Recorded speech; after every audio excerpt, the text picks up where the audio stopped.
phenomenon at the time that Sailor Moon was on the air.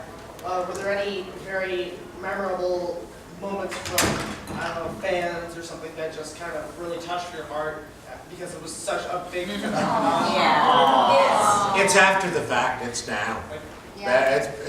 It's now. There were no fan issues at that Like time. no stories or anything from fans, like kids at the time.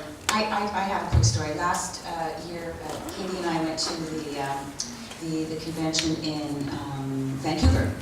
And we had just had a panel just like this. We were all up on stage and it was over.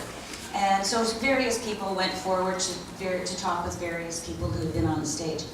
And a couple of people came up and wanted my autograph. And I noticed that there was a woman at the back of the crowd. And she was odd because she was one of the only ones who wasn't in a costume. And she was, I would say, about 24, 25. And she was stood back from everybody. And finally, everybody had left. And I looked up at her and she came towards me. Pardon me. And I said, "Hi." And she said, "Hi.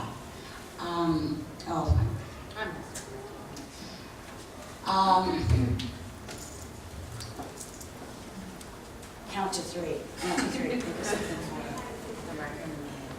funny. Okay. So she comes up to me and she said, "I came here especially to thank you. When I was growing up, when I was a teenager, I had some very bad problems with my father. He was very abusive, and I immediately understood that he was sexually abusive.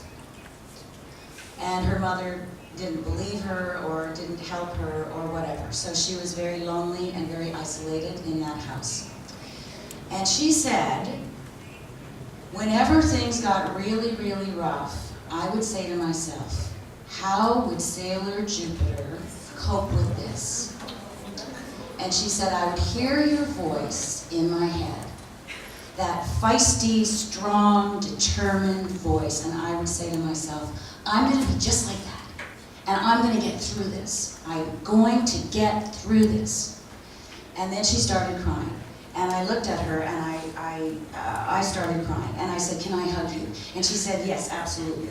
And I have to mention that she was a very pretty girl. Very, very pretty. And I can imagine that if her father had walked in that room, I might have taken a gun and shot him in the head.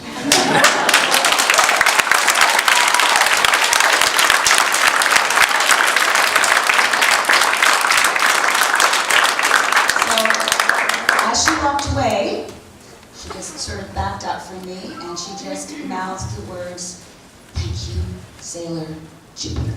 And she walked away. So that was Beautiful stories.